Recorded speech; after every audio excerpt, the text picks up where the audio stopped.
Bharatiya Janata party अनुसूचित जाती मोर्चा आणि नागपूर महानगरपालिका अंतर्गत डॉक्टर बाबासाहेब आंबेडकर जयंतीनिमित्ताने नागपूर शहरात विविध कार्यक्रमांचे आयोजन करण्यात आले आहे।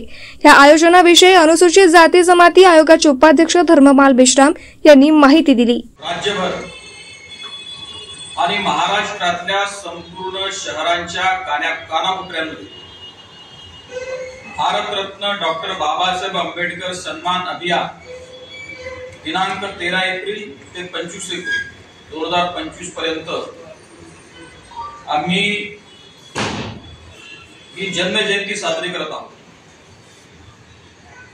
या जन्मजयंतीच्या माध्यमातून 13 ते 25 एप्रिल हा 13 दिवसाचा कालावधी, या 13 दिवसांमध्ये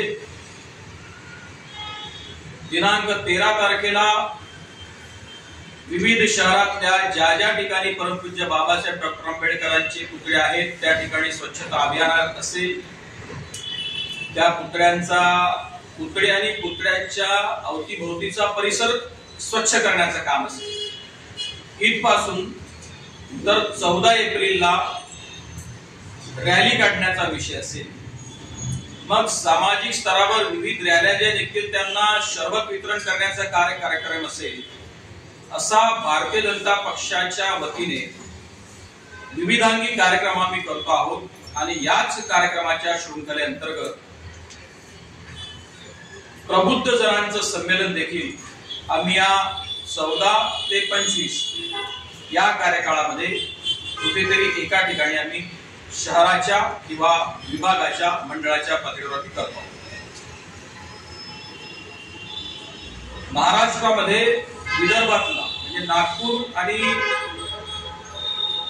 अमरावती असे दोन्ही विभाग अशा संघटनात्मक 17 जिल्ह्यांचा प्रमुख म्हणून या नात्याने जबाबदारी माझी आहे आणि आपण पाहतात की या सगळ्या मार्गदर्शकांच्या मार्गदर्शनामध्ये आम्ही या कार्यक्रमाचं आयोजन केलेलं आहे।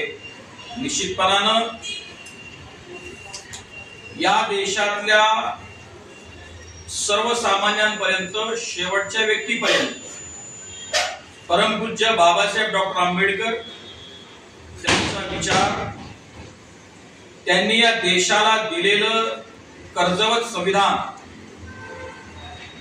त्यातली आर्टिकल्स, परमपूज्य बाबासाहेब डॉक्टर आंबेडकरांचं राजकीय, सामाजिक, धार्मिक, शैक्षणिक जीवन या माध्यमातून आम्ही पोस्ट करण्याचा प्रयत्न करतो आहोत। स्वातंत्र्योत्तर 75 वर्षाच्या कार्यकाळामध्ये भारतीय जनता पक्ष म्हणून अटलजी बिहारी वाजपेयी यांचा प्रधानमंत्री पदाचा कार्यकाळ असेल किंवा मग 2014 ते आजपर्यंत आदरणीय नरेंद्रजी मोदीजींचा कार्यकाळ असेल, 2014 ते 2019 हा मुख्यमंत्री देवेंद्रजी फडणवीस साहेबांचा कार्यकाळ असेल किंवा मग हे सरकार स्थानापन्न होईपर्यंत त्यांचा उपमुख्यमंत्री म्हणून 2.5 वर्षाचा कार्यकाळ असेल किंवा मग आता 2024 ते 2029 पर्यंतची त्यांची आताची मुख्यमंत्री पदाची इनिंग असेल। या संपूर्ण सत्ता काळामध्ये भारतीय जनता पक्ष व आमच्या सगळ्या नेत्यांनी संविधान, परमपूज्य बाबासाहेब डॉक्टर आंबेडकर, हा देश, एक संघ राष्ट्र आणि देशाचा विकास, राज्याचा विकास या संदर्भाने केलेली कामं ही देखील आम्ही पुष्टी करण्याचं कार्य या माध्यमातून हाती घेतलेलं आहे। भारतीय जनता पक्षाचा सत्ता काळ आणि परमपूज्य डॉक्टर बाबासाहेब आंबेडकर व त्यांनी देशाला दिलेलं संविधान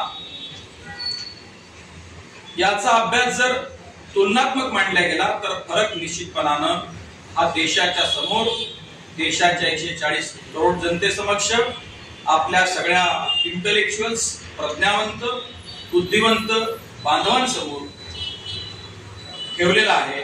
आम्ही निश्चितच त्यामध्ये पुन्हा काही सूचना असतील तर त्या मोठ्या मनानं स्वीकृत करत या देशाला पुढे नेण्यासाठी परमपूज्य डॉक्टर बाबासाहेब आंबेडकरांनी दिलेलं योगदान, त्यांनी दिलेलं संविधान, त्याची योग्य पद्धतीने सर्वतोपरी अंमलबजावणी आम्ही या माध्यमातून करतो आहोत। परमपूज्य बाबासाहेब डॉक्टर आंबेडकरांना त्यांच्या जयंती दिनाच्या निमित्तानं आम्ही आमची श्रद्धासुमने अर्पित करताना त्यांचा विचारच या देशाला तारणार आहे आणि जगाला देखील जगातल्या प्रगतीच्या शिखरावर या देशाला नेण्यासाठी कटिबद्ध आहे। एवढंच आमचं म्हणणं या माध्यमातून आम्ही देशाच्या जनतेसमक्ष या जयंती दिनाच्या या कार्यक्रमांच्या माध्यमातून मांडण्याचा प्रयत्न करतो आहोत। धन्यवाद।